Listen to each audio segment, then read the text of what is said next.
Hi, welcome to Dear Art Producer. I am your host, Heather Elder, and today is September 30th, 2021, and Aragorn Fenton, head of production at Motive, is our guest today. Aragorn works across a wide range of formats, including video, stills, and animation. His career began in Australia and moving to the US 7 years ago, and after freelancing for a while, he settled in Denver as Motive's head of production. His clients include Mountain Dew, Pepsi, Ruffles, Activa, Horizon, Burger King, and Ram. Welcome to the podcast. How are you today? I'm good. Thank you, Heather. Thanks for having me. Absolutely. It's such a treat. I know you and I worked on at least estimating things a few months ago, and I remember the experience fondly because you were so on it. You were so helpful. You were so professional. You were so detailed. And I thought, I have to have him on the podcast someday. And here we are. So thank you for Oh saying yes. gosh. Well, no one can see, but I am blushing, obviously not. So it's very nice of you to say. Thanks, Heather. Yeah, well, I mean, it seems like it would be an obvious to be all of those things, but it's not always the case. So thank you for that. Even though we didn't end up working on the job, it was still positive, and someday I'm sure we'll end up working together. I have no doubt. Someday soon, I'm sure. Okay, fingers crossed. Yeah. Well, I always say this, but I love to start off the podcast giving you a chance to kind of share with us a little bit about what your career path was, how you ended up in the US, how you ended up doing what you're doing.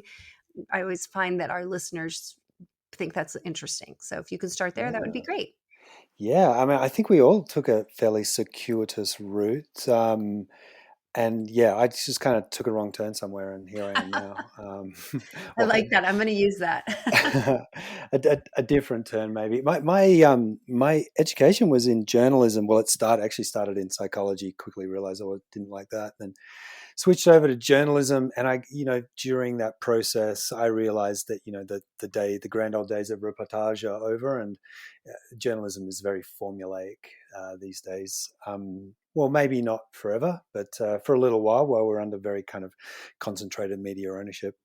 But we did have a documentary subject, and I loved that. I really, that really spoke to me. So I switched my major over to that, finished my degree, tried to fumble around for a couple of years making some documentary stuff. But I went to the National Film School in Australia to get a little more filmmaking now, so a little more kind of hands-on. The university degrees are a little kind of theoretical. And it was during that time that we were all kind of trying a lot of different things. We would produce stuff, shoot stuff, direct stuff. And I found that, the things that intimidated people about producing, making decisions quickly, being responsible for them, organizing stuff, those things didn't intimidate me, and they did quite a lot of other people. So I ended up producing a lot of stuff during that year.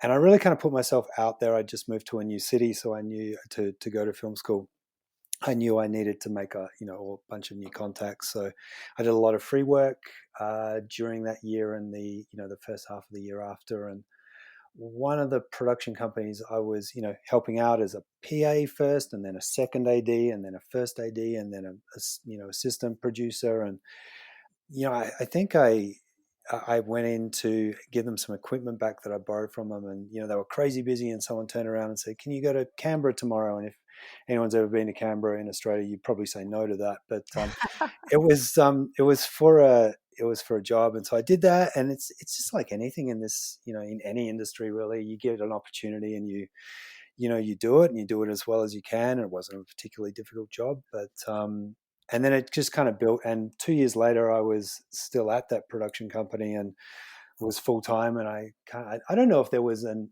aha moment, but I think at some point during that time, I was like, oh, I guess this is what I do now. And are you happy with that? Yeah, I enjoy it. It's obviously it's not an easy job, and the more you kind of move along and up, some things become easier and some things become more difficult.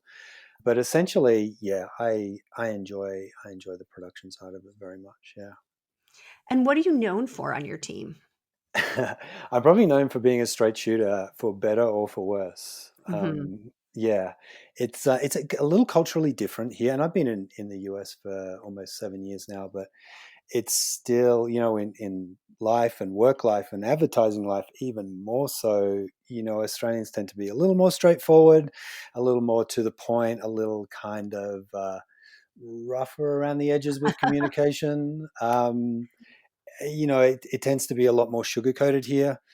So yeah, I tend to speak my mind, and I've certainly learnt to manage that a little over the years. But there's also a point where I think it's a really it's it the thing that I'm short of as a producer is time, and the thing I like is clarity.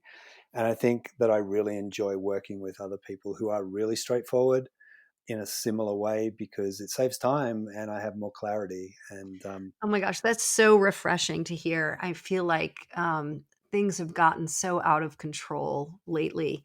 And, being able to communicate really clearly and recognizing your need to be efficient with your time and others and to be a straight shooter, I think goes a really long way. And I think when I find myself in situations with people who work that way, everything just runs much smoother because yeah, there's not the unsaid or the reading between the lines or the getting it wrong because you couldn't translate what they were saying correctly.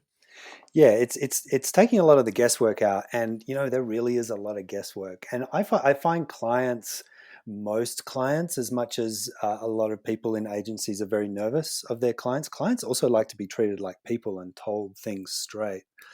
And I think a lot of them really appreciate a very clear kind of communication. So can you share with us a little bit about your role as the head of production? Obviously you're running the department, but what's your day to Mm. day like, and what is your department like? It's an interesting place. We have Motive has a very robust production department. A lot of agencies have the guy in the corner on the laptop, but this is a full production department with full time editors, animators, 3D animators, producers, and they do produce their own stuff, and sometimes they produce work independently of the agency. That they have their own clients, so there's that part of it. There's also the traditional agency producer side. So I mean, what a typical day looks like is a really good question. I'm not sure there is one. We have a really wide range of clients and a really wide range of kind of work that we do. There's an experiential team, there's a digital team, there's a 3D design team, the production, the kind of normal branded content. So it's vast, and it's changed a lot in the time I've been there. The company's more than doubled in size in the 3 years I've been at Motive, and so it's gone from being very hands-on. I was extremely hands-on producing when I first got there, and I still will produce the day-to-day occasionally on a project. But these days, we have more producers. We have post producers, senior producers, producers that are so it's more an overseeing job, but still very involved. I like to get things set up, make sure we have the right vendors and production partners, and the budgets and the schedules are right. So it's changed, definitely changed. What do you think the most challenging part of your job is? I, I mean, I'm not sure that's different from most producers. It's money and Mhm. time. They're Yeah. and I think the important thing to remember is that that's the same for the clients. It's the same for our production partners. Everyone's working under the same constraints. And I guess that's the skill of a producer. And it's a question I like to ask producers that we want to bring into the fold is, how do you see producing? And because I see it as creating the parameters for really good people to do what they're best at, using those restrictions of money and time, and trying to make the most of this amount of time and this amount of budget. But yeah, I mean, there's just a lot to do. It seems that the bigger the projects, those stresses, all of a sudden you have a larger budget, but you have larger expectations for it. So those things don't tend to get any easier. But I think maybe more than money, it's time. Although as one producer once told me, give me one of the two, and I can make it Yeah. work. If I Yeah. have neither, that's when we have problems. But It's so yeah, true. yeah. Yeah. I love that's a question that you address when you're interviewing people and you're looking to bring people onto your team. Hmm. I think I said this in one of my previous podcasts recently, that my husband always says that the producer, can't be the most chaotic person in the room. No. right? That person has to be the most grounded person. You're looking to that person to be the beacon, to kind of move the ship through the storm. And I think how a person handles those situations really does set the tone for an entire production. Yeah, very much so. And there's definitely different types of producers. We prefer the producer that is going to try and make things better. There is, I think there's, especially in the agency world, there's a lot of go-between producers that are like, they're the hubs of information. But we like producers that are really trying to push the work as well. And I think that's a really essential difference. What do you love about your job? Well, I mean, the thing I really love about it's been taken away recently. I love being on set. I love shooting in all its forms, and sometimes the most challenging jobs are the ones that I find the most exhilarating, like being on set in the middle of the maelstrom and having things go wrong. Because I mean, things go wrong on set. That's how it works. And just working it out, working your way through it. Maybe that's my adrenaline junkie that a lot of people Mhm. get from other things. I really enjoy that part of it. I Yeah. think as an industry, we did such a great job of being able to still produce and shoot and create content while we were not all able to be together. And Mm. now more and more, obviously people are on set and able to produce. And for so long, people talked about that collaboration and that energy and feeding off of that while you were on set. And it's so nice to hear people talk about that coming back. Mm. We emailed a photographer the other day saying, "Hey, can you send us the Zoom link? We want to pop into your shoot and say hi." And they're like, "Yeah, no Zoom link today. Everyone's here." And we were like, "Wow, that's the first time in a long time that, they didn't have a remote setup and everyone was able to attend the shoot." And afterwards, I talked to him about it and he just was like, it was so exhilarating. He's like, we had a wrap dinner outside in the backyard and, just all of these things that just really probably led to a more creative, interesting shoot. Yeah, I mean, I do miss it, and we have started to go back a little. I haven't been on set yet. It's been some of our producers, but it's still we're kind of running a hybrid model. We have this. No one is required to go to set. If you want to, and the project is appropriate, then that's fine, but no one's required to. So we generally are doing a little hybrid thing at the moment where there's a Mhm. Zoom and there's present. And I think that's maybe a little more challenging sometimes than you tend to forget about the people that are on Zoom a little bit. But Yeah, you get into your own zone. yeah, everyone's kind of there and on set. But we got a system going really early that we did trial runs of it, of how it was going to work with clients and the communication. And it was really challenging from the producer that's running the actual day. You need a lot of hands, with phone calls and text messages and Slack and Zooms, and there's a Yeah, lot because going there's on. all Yeah. there's conversations that not everyone needs to be a part of Absolutely. That shouldn't be a part of, yeah. and shouldn't be a part of. Yeah. So that was an interesting thing to watch unfold during the pandemic to see how that, they're very much a not a tour guide, but I don't know, a carnival leader or something. Yeah. Yeah. I kept on having I can't know remember what that Hindu god is, but the one with 8 arms, that Oh was the my one that gosh, yes, the one that kept coming absolutely. coming back to me, because that's really, when I was running a couple of shoots early on, it was really just like the hands to be able to, answer messages, take phone calls, send text messages. Was it group Yeah. text? Yeah. And mute Zoom. That was a really important one that I forgot about a couple of times.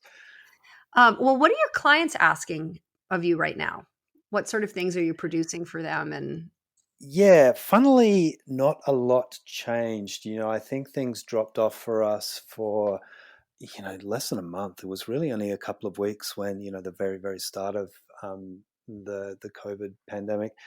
But things really kicked back in, and we found ourselves actually busier than ever before. And there was not a great deal that had changed from the perspective of the client. Obviously, the way we approached it was a little different, you know, in terms of all the things that we're all aware about with production. But there was a couple of concepts that we kind of had to pull back on a little and say, this is probably a real world concept that doesn't really work when especially the surprise and delight experiential stuff, it doesn't really work in that COVID world. You Mm-hmm. kind of have to get everyone tested beforehand. It doesn't turn into much of a surprise. But yeah, the asks surprisingly didn't change a lot. And it was up to us to more or less adapt our approach to them rather than the actual the things that we were being asked to do.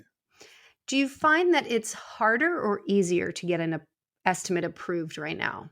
And by right now, I don't mean because of COVID. I just mean like in the spot you're in with your clients and where they are in their fiscal year. Do you feel like they are, more open to spending and approving and creating the content, or are they holding back? At the moment, things. I mean, it's really client to client. We have such a vast range over a couple of different countries at the moment that there, it's a little bit of an ambiguous answer, but some are definitely willing to spend the money and some are definitely holding back. But we find, it's that kind of thing with budgets towards this time of year where they have to spend their 2020 budget, 2021 we're in now, sorry. It was actually different in Australia. It's weird because the financial year is not a calendar year. It's kind of like your school year. So we would be really busy in April and May, but here we're really busy in November and December when everyone's trying to you Yeah. know get that budget spent and get everything done, which is a little challenging. We've worked through the holidays a couple of times, not for the last couple of years, which is nice, but certainly early on. So that kind of leads me to my next question is what is your prediction for this end of year? It's a really good question because I thought it would.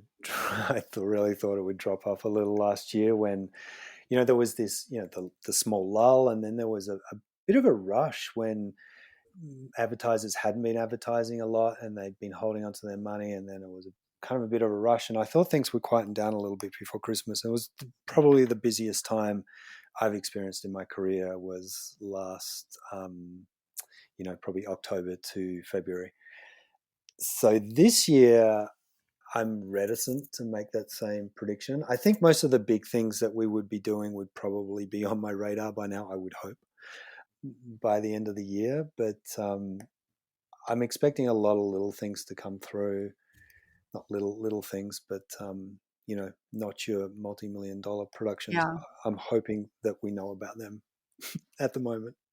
Well, and what's interesting, I mean, I'm sure everyone, we're all experiencing this idea of the supply chain Mm. issues that are out there, and I'm starting to feel it. Our group is starting to feel it with crew and studios and availability of things. And as things got really busy this fall, and clients not being able to commit or choose a date or push their dates or whatever, crew got very, very stretched thin.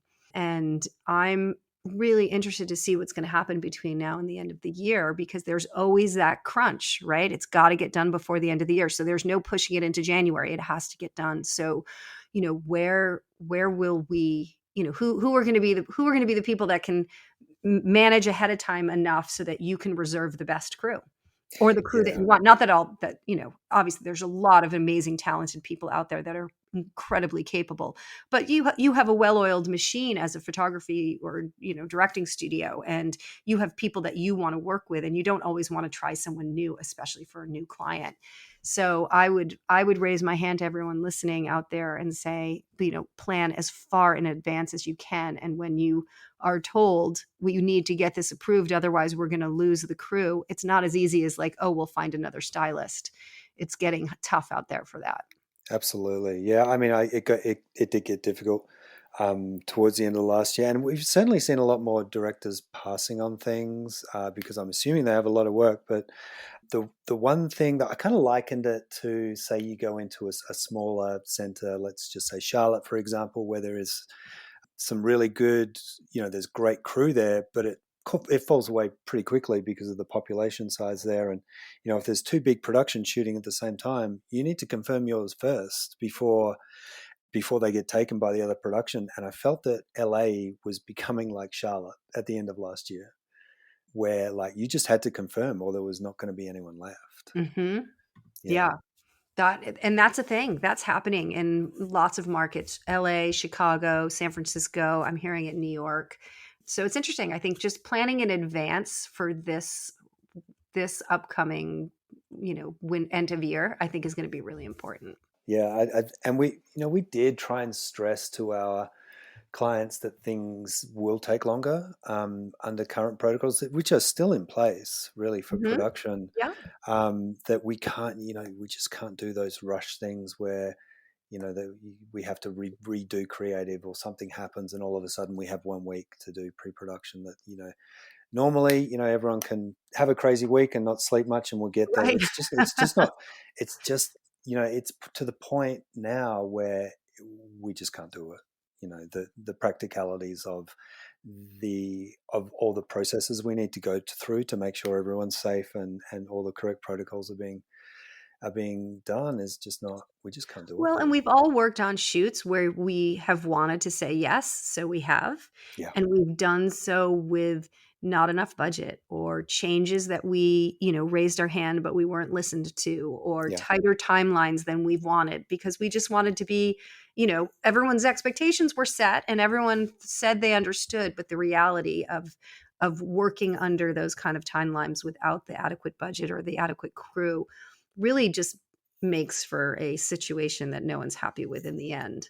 Yeah, and it can work both ways. When now, we have some great clients that really trust us a lot and they know that if it can be done, we'll, move mountains to do it. And they also trust that if we say, hey, this, we need to think of another time to do this or another way to do this, then, that they know we're being serious and we're not just trying to, fob it off. Well, that's the best kind of relationship to have. Yeah. Yeah. Yeah. Yeah. Do you ever work with production consultants? We do. Yeah. That's Yeah. great. Any tips for anybody listening who might be new to that role and how to work best with them? Absolutely. Make them your partners. Definitely make them your partner in the production. Bring them in. Keep them informed. The issue that you will have with consultants is if you leave them out of the loop. If they feel like they're left out, then they will force their way in and make things very difficult for you. I know a lot of people have a reaction against consultants, and I certainly have had that in some cases over the years. I think we're very lucky. One of our biggest clients is PepsiCo, and their consultants are Direct Focus, who aren't just cost consultants; they're production consultants. So they understand how things work. They've been in the field and they know how cameras work, how color grades work, how schedules work, etc. Whereas, your standard cost consultant maybe doesn't have that level of experience, can be a little more challenging. But even in that case where you do have someone who isn't experienced, it's very easy to get frustrated and it's not going to help. It's just going to make your job harder. So, having some patience and just explaining the situation. So, we need this because of this, and yeah, just bring them in. Don't try and exclude them. I couldn't agree more. And I think the cost consultant slash production consultant industry has evolved so much over the years, and the people who are now in those roles are a lot more experienced, and they're coming from agencies side. So they, those that are experienced are really bringing to the table some really amazing insights and ideas and strategies on how to actually get something produced and have everybody, be happy about it. Yeah. And I think those that are still learning, I look at it as an opportunity to help teach them and help share our point of view and what's happening on our side of the table. So I think the relationship is much more positive than it was when they first came on the scene, for sure. Yeah, definitely. And we, there are numerous cases where suggestions and notes, etc., from consultants have made the production better. We like to listen to them when it's and also be and also don't be afraid to push back as well. If you think not everyone's right, even the most experienced person in the world is not going to be right in every situation, and is not going to have the full picture maybe of every situation. So yeah, Well, there's always don't a be chance afraid. to learn, Yeah, we can all learn from each other. Everybody's bringing their different experiences to the table, and, if you close that down, you don't have a chance to learn yourself, so. yeah, definitely. Yeah, yeah. I'm still I'm still learning all the time. Maybe more than I'd want to, but yeah, for sure. Let's talk a little bit about treatments. Do you Yeah. see the need for those increasing or decreasing, or maybe it just depends on the client and the project? Yeah, I think increasing. There's a lot of situations where I think we don't have a lot of time here, and we don't have a lot of budget. For example, I'm like, this is someone who I know can do the job well. Can we just do it? And there's usually pushback from creative where they're like, let's see what these different people have to offer. And more often than not, I think we see some different things that we hadn't thought of that, are better and, a plus up of what we're doing. And I think that, with a treatment, we can get a stronger, you can look at someone's work and get an idea of how they will approach something. But, when they've done a treatment, I think you run into a lot less problems down the line. Everyone's on the same page of like, this is how this is going to be approached. So, yeah, I can see it. I mean, we tend to get treatments a lot anyway, so maybe not increasing, but definitely not decreasing. And what advice do you have for, let's say, photographers who are working on a treatment for you, especially the first time? They spend so much time on these treatments, and It is, yeah. they're working weekends and after hours and on airplanes, and you know it's become a big challenge on the studios, and to be able to get an effective treatment out quickly, because you need their voice, you need their vision. You can't just hire someone, and frankly, hiring someone at $1,000 a pop every time you do an estimate isn't cost effective either. It isn't. So what should people be concentrating on, and what isn't necessary in a treatment? Yeah.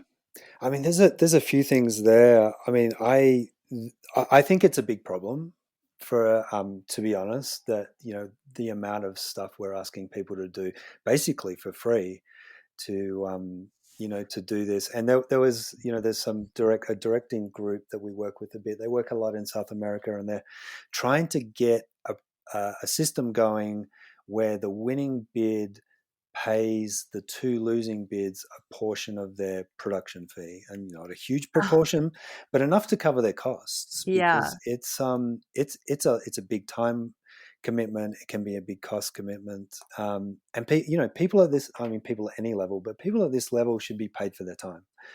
There's kind of no way around it. So That's I would, so interesting. That's yeah, a I would really love to see that interesting idea. happen. I don't like the system of asking people to do that. And then the thing I hate most about my job, you asked me what I love most. The thing I hate most is telling someone who's done a great treatment, who's nailed it, who hasn't done nothing wrong, that they didn't win the job. And we have to do that all the time Yeah. because, we're working at a level now where everyone that's doing a treatment is really good at what they do. And, often we get three treatments where like, we love all of these. We would love all of these people to do the job. And two people have to lose out in that situation. It's very difficult. And we're very strong on, no one is doing a treatment if they're not a great chance to win the job. And we'll run two instead of three if we don't have, if we don't get enough time. We don't, just put in fillers, because it's just not fair. Well, and I love that idea, because if you could add a couple $1,000s to the estimate, Yeah. right? And not all photography studios have production fees that they're adding on to their estimates, right? Yeah. But Yeah. if you added $1,500 or $2,000 to a bid, which is, Hmm. not much for a client, No. and then you were able to then say, I'm going to give each of you 750 or each of you $1,000 for your time. That would go a long way to having an assistant or somebody present in the studio to be helping to execute these rather than, just take the load off. Yeah. Yeah. Oh, I'd like that. I'm gonna keep talking about that. I'm gonna spread the Yeah. word. Maybe Yeah. it'll catch on. Yeah, I'm hoping it does. Dollars are always tight, as we know, even in big budgets. But I just think like it's not in the big scheme of things. It's not a lot, and I think It's not a it's lot. yeah, No, it's not. And I like the idea. I'm on the board of the Artist Management Association, yeah, and I'm going to bring that up at our next board meeting. Maybe it's something we could be promoting and just talking about more, putting it out there in the world, for the few people that might take us up on it. The more we yeah. spread the word, the more it might be likely. Oh, I'll have to give you credit for sure. Thank you. Absolutely, no problem. Okay, so here's another question for you. Do you Mm. find that when you're presenting to your clients the creative choices, do you find that they're choosing them based on your recommendations, or are you finding that they kind of choose who they like? I mean, I think things have changed a lot because of what you said. You are presenting three really amazing choices. You're not just pretending two of them are an option. Yeah. So how does that selection process work?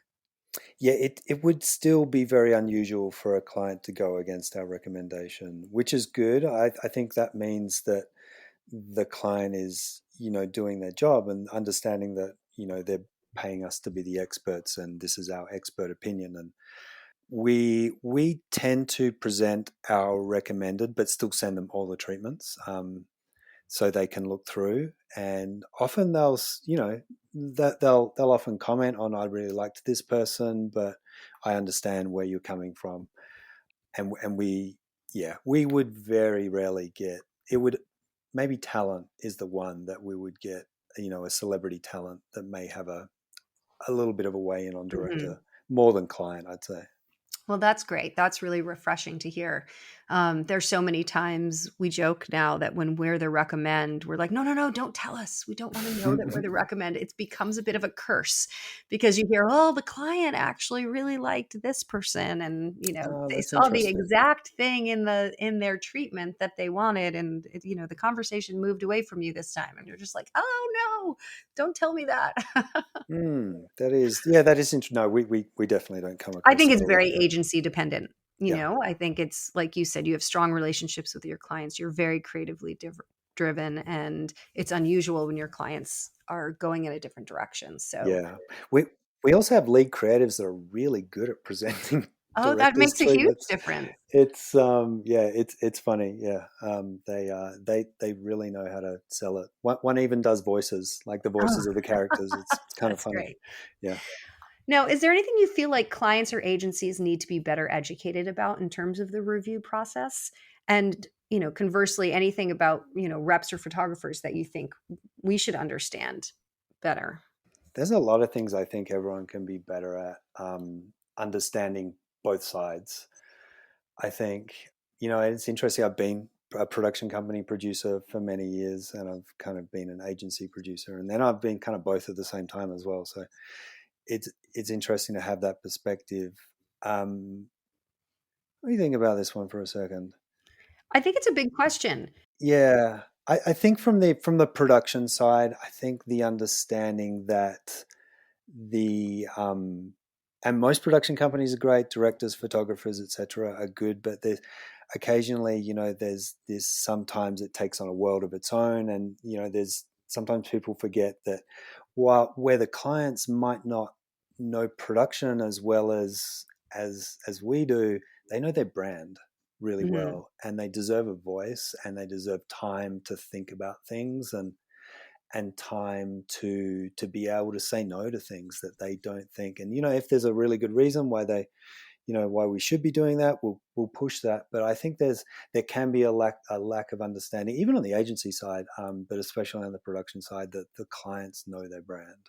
Oh, that's great. That's a great answer and very helpful. Okay, let's talk a little bit about marketing to you. How about your creative partners, their photographers and directors and reps? How are those people connecting with you to show you new work right now? I'm guessing the in-person portfolio shows are non-existent at your agency right now, but maybe Yeah. not. Um, Yeah, no, we haven't. I mean, we had a very brief period where we were able to go back in the office if you want. There was maybe 5 or 10 people, but then Delta picked up and that was nixed. So we haven't really been in the office for Mhm. a year and a half. So yeah, So how are people sharing new work with you? it's a lot of emails and it's a really difficult. I mean, we all know how it is. We get. I mean, I must get 200 emails a day at least. So Yeah. I should count that sometime. But No, please it's a don't count. yeah, no, I definitely don't want to do that. And we're always so busy, we don't really have time to go over it. But if it's I have a box and it's called what is it called? It's called AAA something. So it's at the top of my boxes, AAA vendors. And so if I get an email from someone like you, and I don't have time to do it, I just drop it in there, and I can go back when we're looking for something. I can go back and I can go through that. And often if it's someone that I don't know, I'll just have a quick look at it and see if it's worth keeping. And I think you can get, not always, and I may throw away a few that maybe I shouldn't, but you can get a reasonable idea of whether they're kind of on the level that you're working on or not. Yeah. Yeah, Yeah, I think it's challenging right now. yeah, I used to hit every major market every year and go around the country with portfolios and host parties. And, sometimes I'd just go to New York just to take my clients out.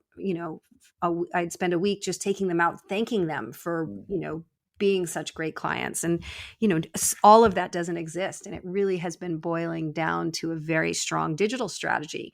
How do we reach people effectively through email and online and other ways? And, balancing that with the amount of photographers that we represent and directors that we represent, and not being crazy over the top in your inbox, and recognizing that you have, so many more people who are doing the same thing, yeah, and making sure our messaging is relevant.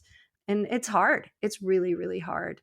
And it's frustrating because one email, it might take me to email you 20 times before you recognize somebody as somebody new and interesting. But if I went to see you and I showed you their portfolio, you might actually, it might absolutely. resonate quicker. Absolutely. And I really noticed that kind of concept when I moved from Australia to America, and kind of all your work and all your contacts go out the window. You just have to start again from scratch. And you realize you can send out 500 emails, and no one cares. You've got to meet people Hmm. because of that exact reason that you just talked about. And if I, just and it's a good lesson to people who are starting out in the industry and looking for their break. Like sitting at home sending people emails all day is not going to work. You got to get out and meet people. No, it's just one small, it's a big part, but a small part of what Yeah, we do. yeah, I was really feeling very thankful for the podcast that I had had during the pandemic, and then the mm, webinars we were hosting and all the other initiatives that we were doing that, got us in front of people and kept us, with a louder voice than we normally would have had during that time. And, we're about to go to Le Book in Chicago and New York for the first time since, it'll be about 2 years since we've yeah, done anything like that. And I'm excited and terrified all at the same time. yeah, But I just felt like I can't sit here anymore. And, I feel like the needle has broken. I want to try and move the needle in another way. And if I can get out there in front of people, even if I'm sure it'll be less than what normally shows up at one of those events, but it's time. It's time to get away from, the screen. We've done a lot of Zoom, so yeah, I yeah. need some Well, in person. yeah, we really have. And we used to do a lot of mixes. Denver is a fairly small production community where I'm based now, where one of the motive offices is. And there used to be production mixes where people who are new to Denver, and there's a lot of people that come to Denver.